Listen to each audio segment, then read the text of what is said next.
The sun on Zeta Varnis 4 didn't rise so much as glare, an angry, orange smear behind layers of dust and pollution. The wind howled across the empty flats, dragging grit like razors against rusted sheet metal and cracked plastisteel. Silence wasn't peace here. It was the prelude to something worse.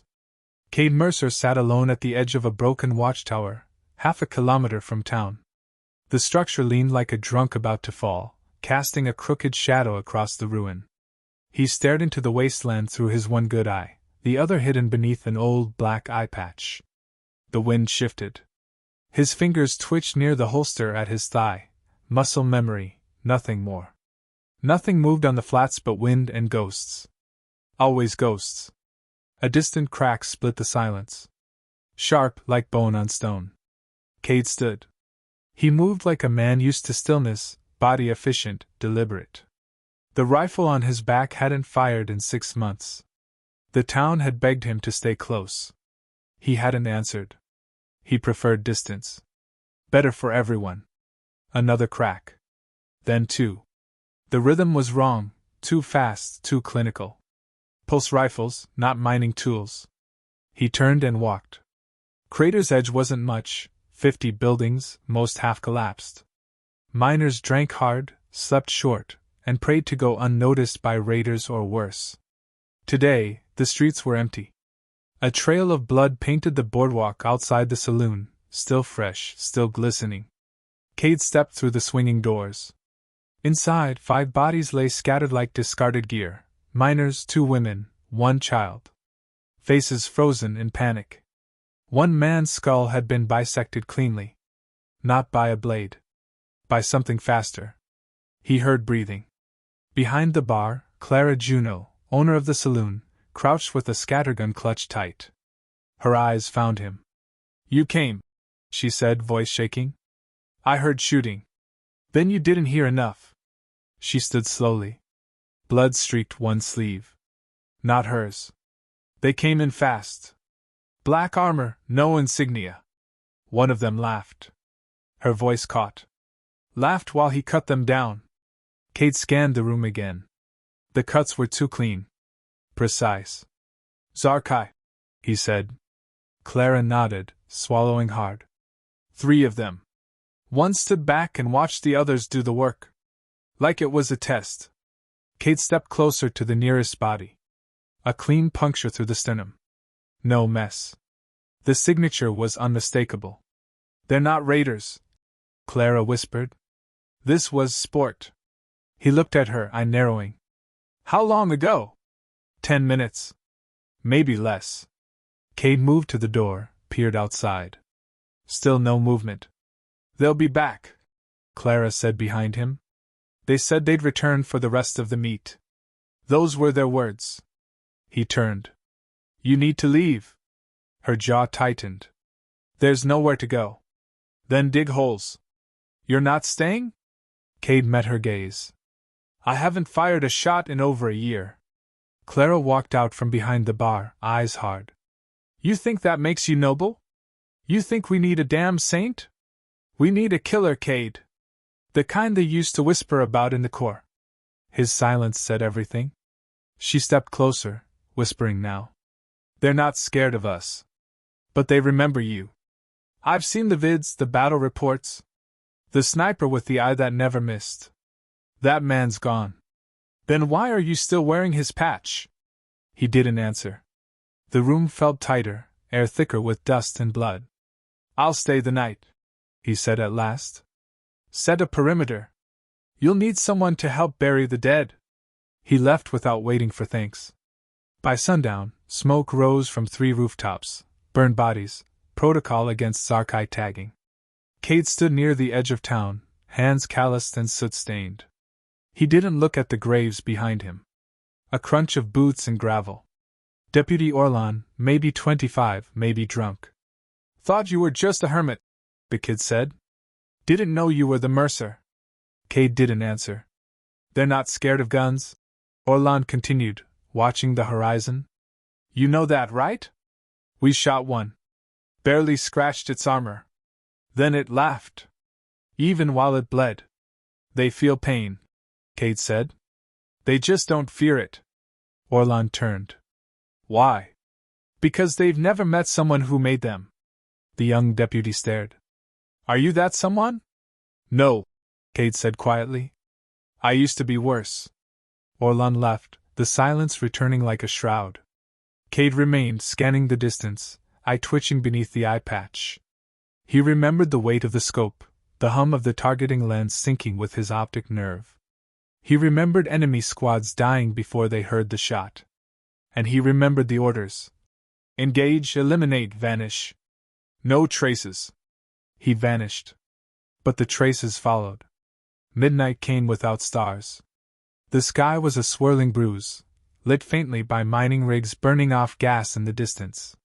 Cade sat atop the communications tower, rifle across his knees, gaze fixed. He heard them before he saw them, soft clicks like chitin grinding on steel.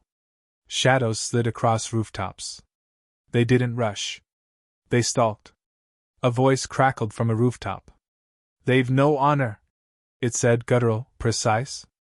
They send prey to hide behind ghosts. Another voice, colder. We saw him. The one-eyed husk. They call him Mercer. Cade adjusted his grip. He is past. His name is Dust. The shadows withdrew. He waited hours longer. At dawn, the town stirred. The survivors were few. Eyes hollow. Hands shaking. Clara brought him water, said nothing. He didn't look at her. He looked toward the flats. They hadn't attacked. They'd studied. Zarkai never struck once. They returned. Always.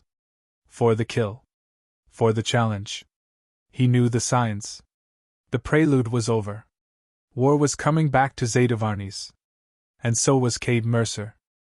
The storm broke at midday. A dry lightning bolt split the pale sky over Zetavarnes 4, and the mining town of Crater's Edge braced for the worst, not from the weather, but from the silence that followed. No birds. No buzz of mining drones. Even the wind seemed to hold its breath. Inside the old magistrate's building, now repurposed as a command post, Cade Mercer stared at a grainy schematic of the town.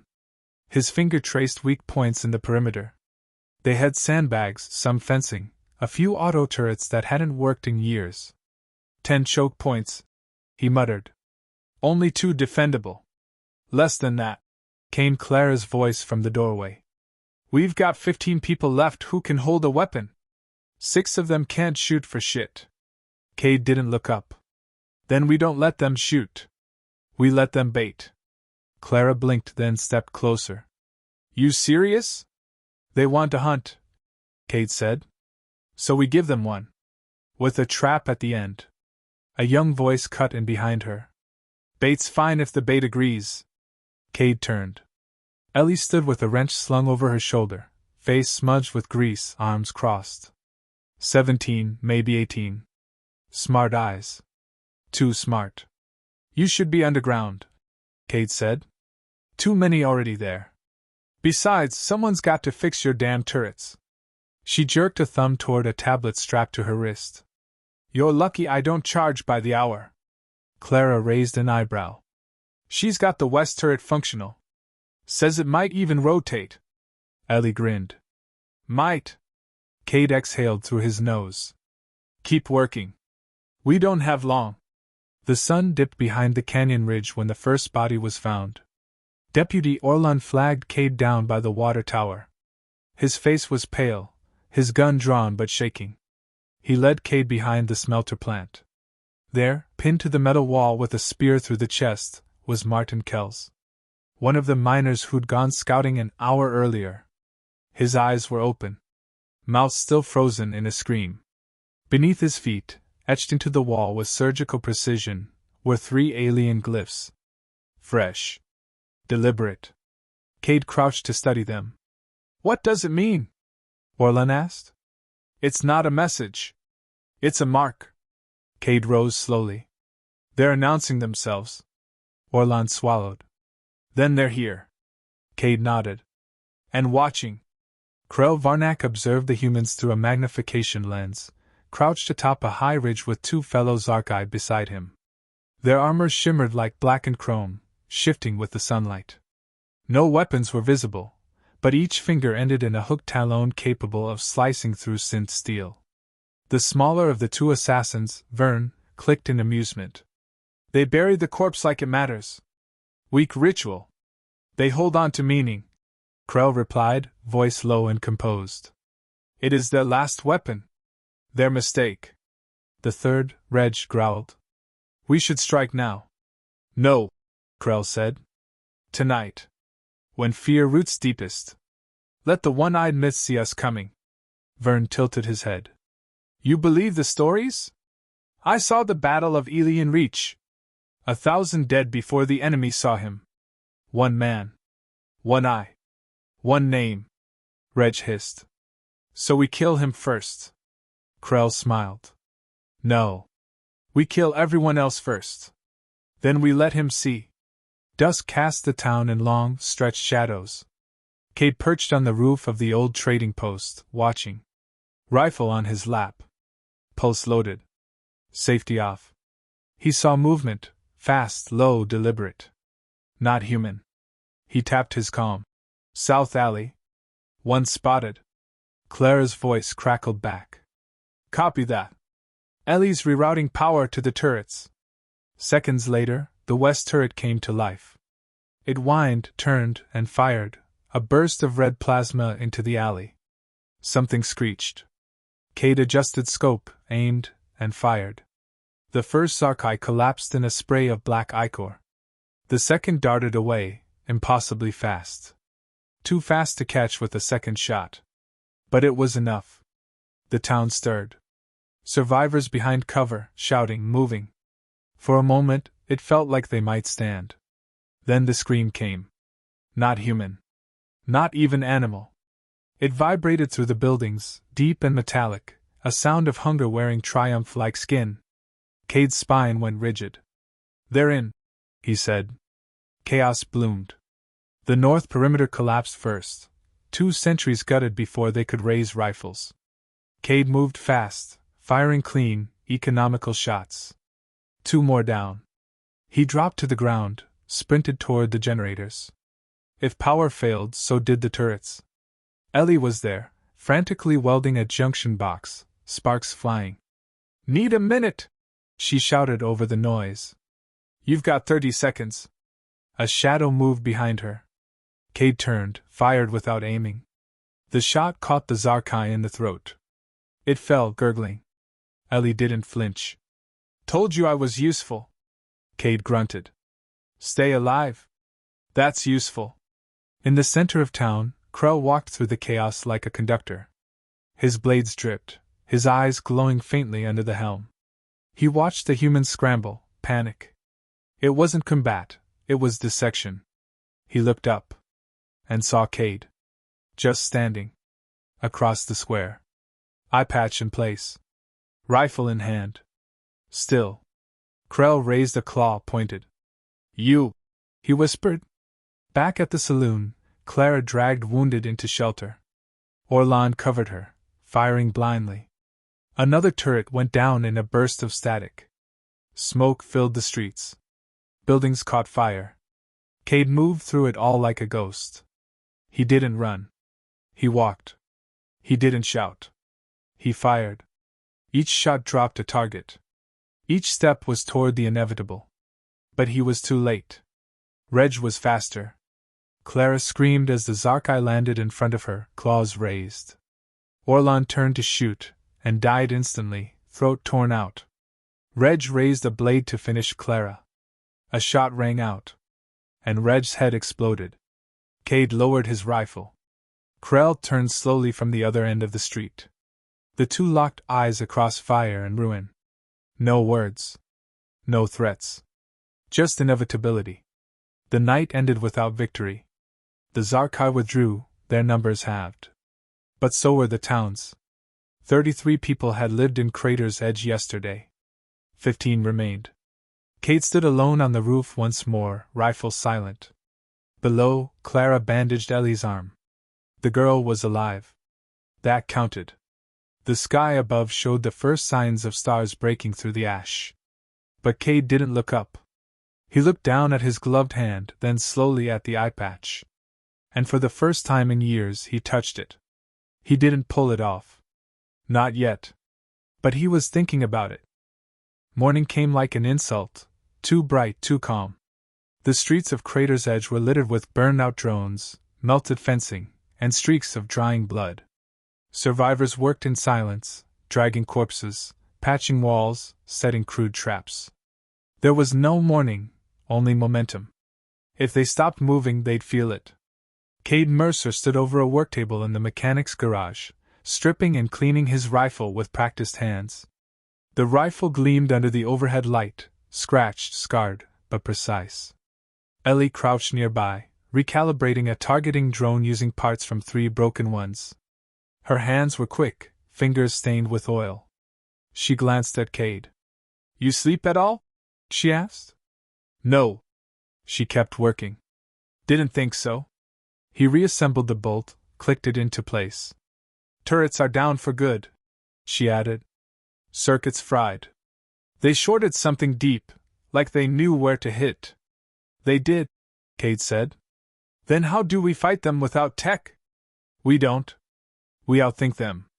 She stood, wiping her hands. "We can't outgun them. We can't outnumber them.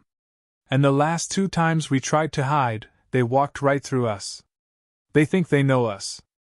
That's their flaw." Ellie stepped closer, watching him. "Why haven't you used the eye yet?" His jaw clenched.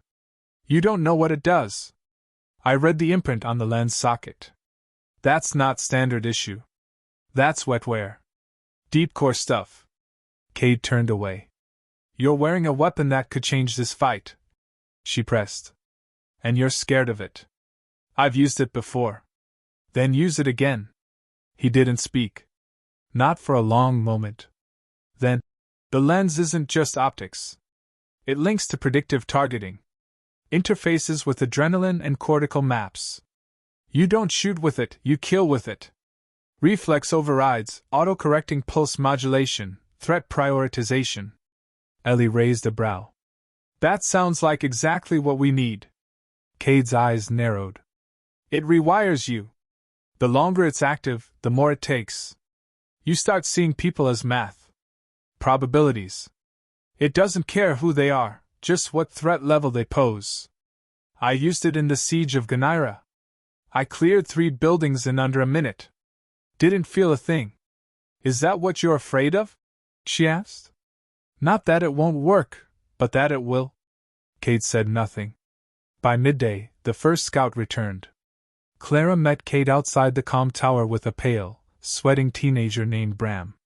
The boy stammered his way through the report. "They're camped in the southern canyon. Maybe 12, maybe more. 2 big ones. And the tall one. He never moved. Just stood there." "Krell," Cade said quietly. "They're watching us," Bram continued. "Waiting." Clara shook her head. "Why wait? They could finish us now." Cade looked south. "They want something." Krell Varnak stood on a stone outcropping above the canyon, arms folded behind him. Below, his assassins prepared for the next phase. Weapons were sharpened, routes mapped. The air buzzed with precision and ritual. Reg's death had rattled them. A human, even a legend, wasn't supposed to kill a first claw. Krell didn't feel anger. He felt interest. He spoke into the open air. "The sharpshooter still hides. But not for long." Vern stepped beside him. "Why not strike now?" "Because I want him to come to us. Willingly.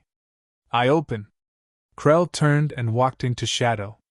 That night, the stars were visible again. A rare gift. Cade sat on the edge of a roof, legs dangling, Ellie beside him. Below, the town flickered with low lights. Every bulb mattered now. Every watt was rationed. "You said you cleared 3 buildings," Ellie said. He nodded. "How many people?" 47. She looked at him. "Enemy?" "I don't know." He didn't expect forgiveness. He didn't want it. "I used to think precision made it clean," he said. "Like surgical cuts. No splash. But people still die.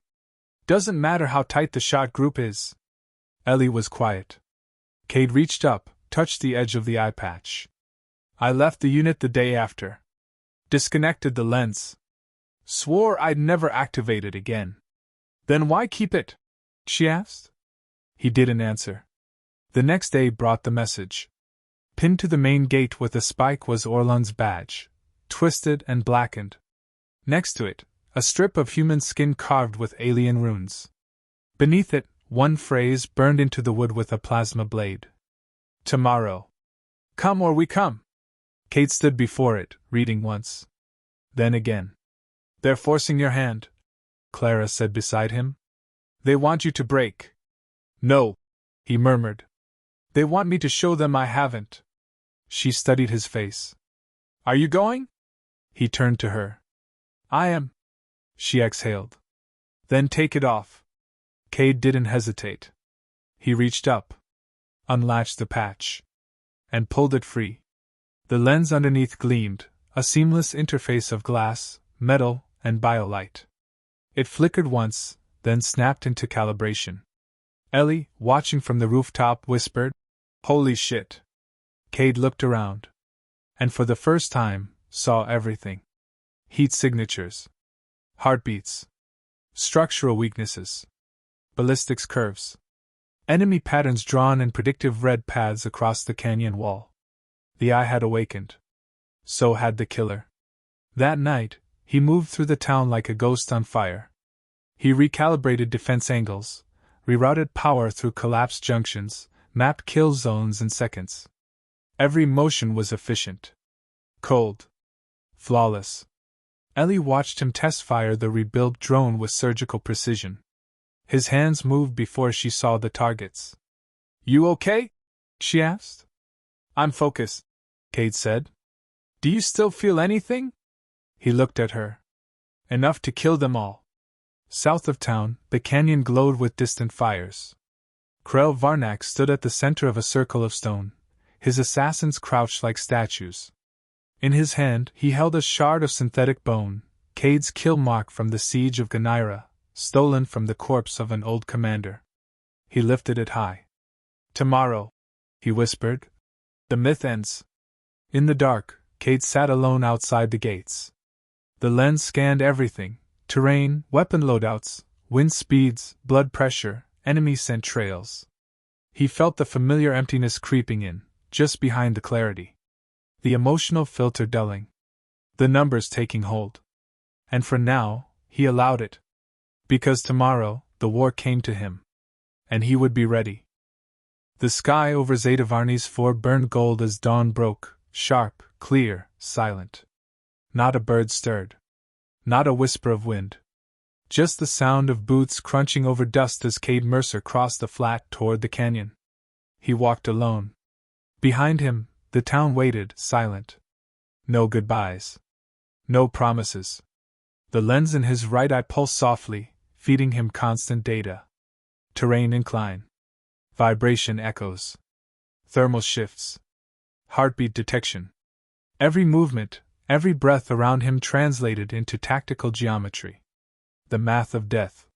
He didn't flinch. Krell Varnak waited at the mouth of the canyon, standing on stone like a throne. 12 assassins crouched around him, still, armored, gleaming obsidian. Not one moved. Cade stopped 20 paces away. Krell's voice rang out, smooth, clear. So. The patch comes off. Cade didn't answer. You killed Reg? Krell said. He was arrogant. He believed humans too small to be dangerous. Cade scanned the area. The canyon walls were narrow. Limited lateral cover. But layered verticals. Advantageous. You came, Krell continued. Knowing we outnumber you. Knowing no one will help. Cade finally spoke. I didn't come for help. He dropped to one knee, opened the case he carried, and drew out a second rifle. He laid both side by side, began configuring them. Swift, methodical. Krell watched. Even now you prepare. I admire that. A pause. But this is not a battle. This is a culling. Cade finished calibrating. Then let's cull, he said.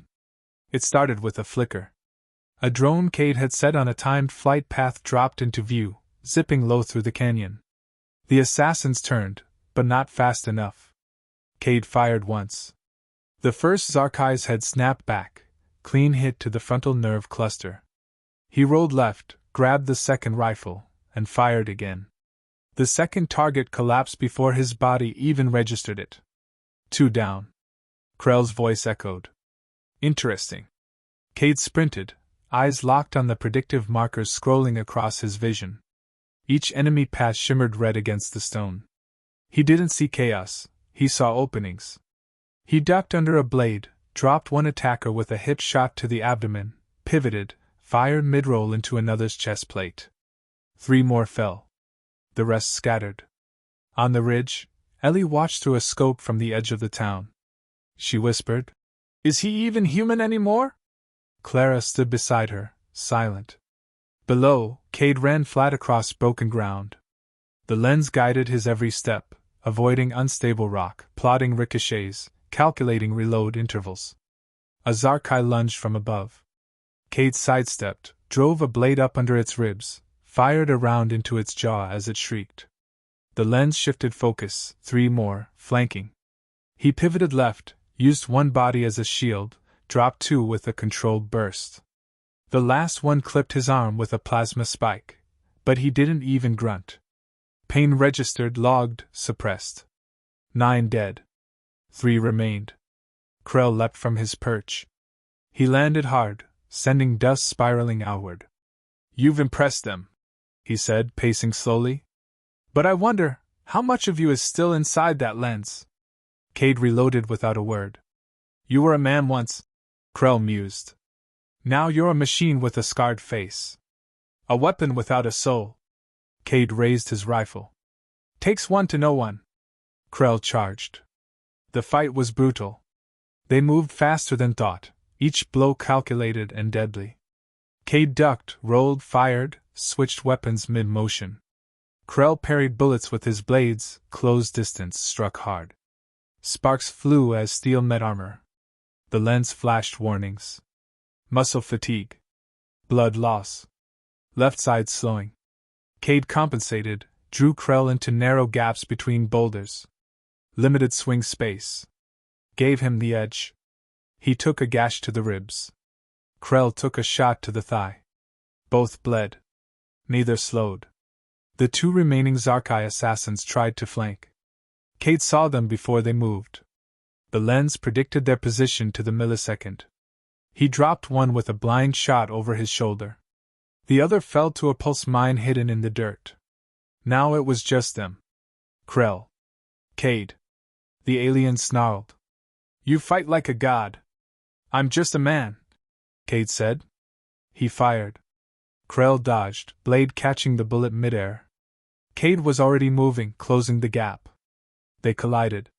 Dust exploded around them. Blade to barrel. Hand to throat. Krell struck the lens with a claw. The screen fractured. Cade staggered. Vision fuzzed, data warped, static dancing. "No more eyes," Krell hissed. But Cade wasn't blind. He fought without the lens. Instinct, memory, gut. He felt the terrain. Knew the wind. Anticipated the attack. He ducked, drove his elbow into Krell's chest, grabbed a broken rifle, and rammed it forward. Krell caught it. But Cade wasn't aiming to kill. He pressed the trigger on the grenade slotted in the barrel. Krell looked down. Too late. Boom. When the smoke cleared, Krell lay sprawled across the canyon floor, armor cracked, blood leaking from every seam. Cade stood over him, burned, bleeding, one eye clear.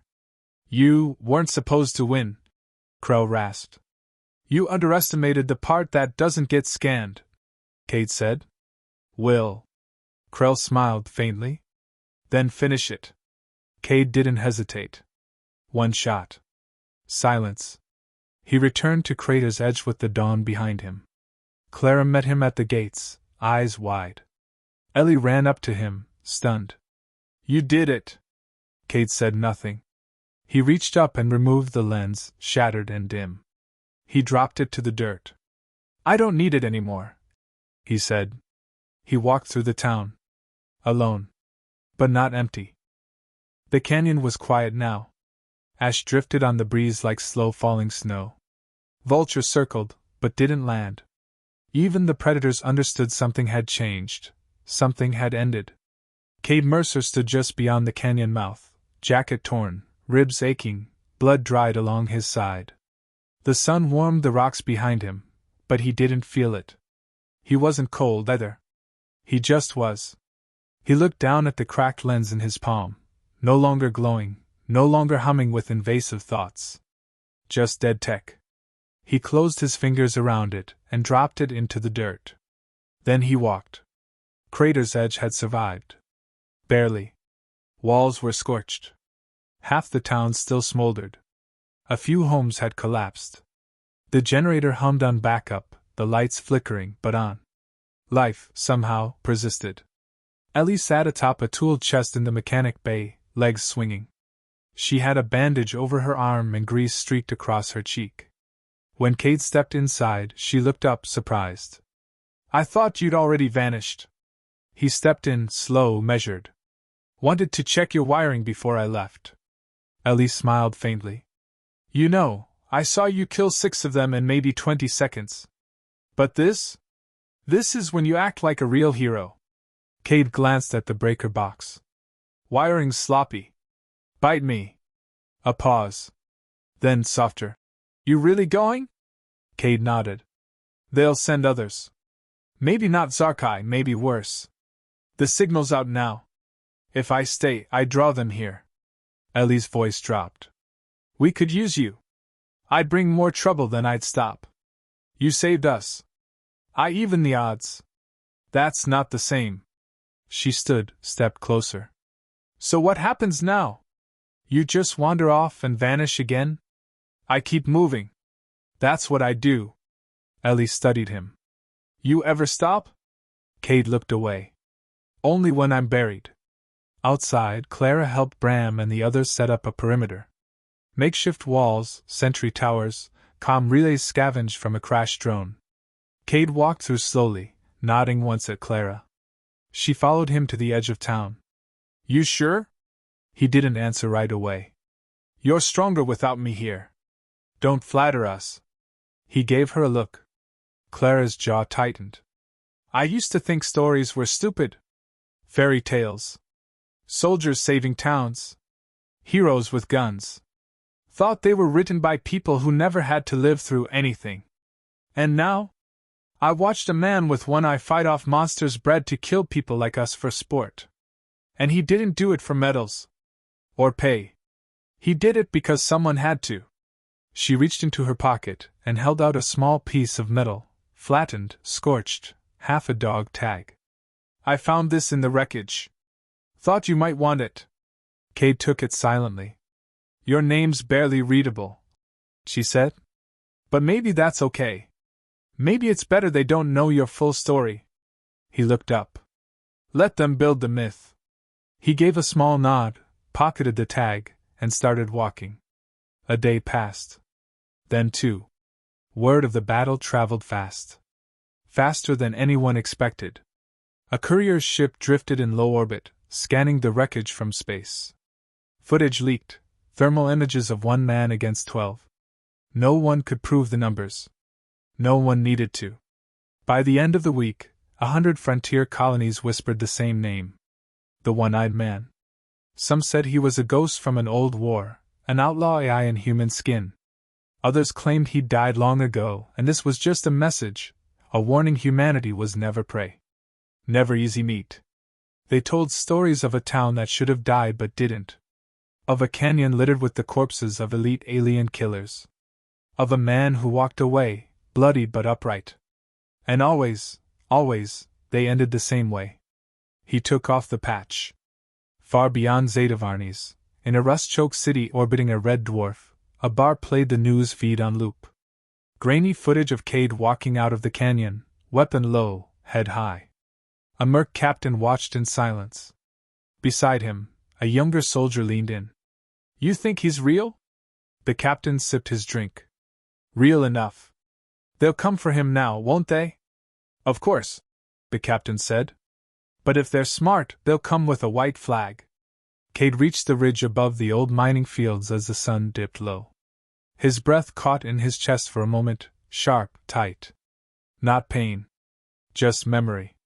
He knelt beside a collapsed structure, pulled out the half-tag Clara had given him, and set it into the dirt. No speech. No ceremony. Just something left behind. He stood, looked east. Another horizon. Another fight. But for the first time in years, he didn't feel empty. The killing hadn't healed him. The victory hadn't restored him. But something had shifted. He remembered what Ellie said. You still feel anything?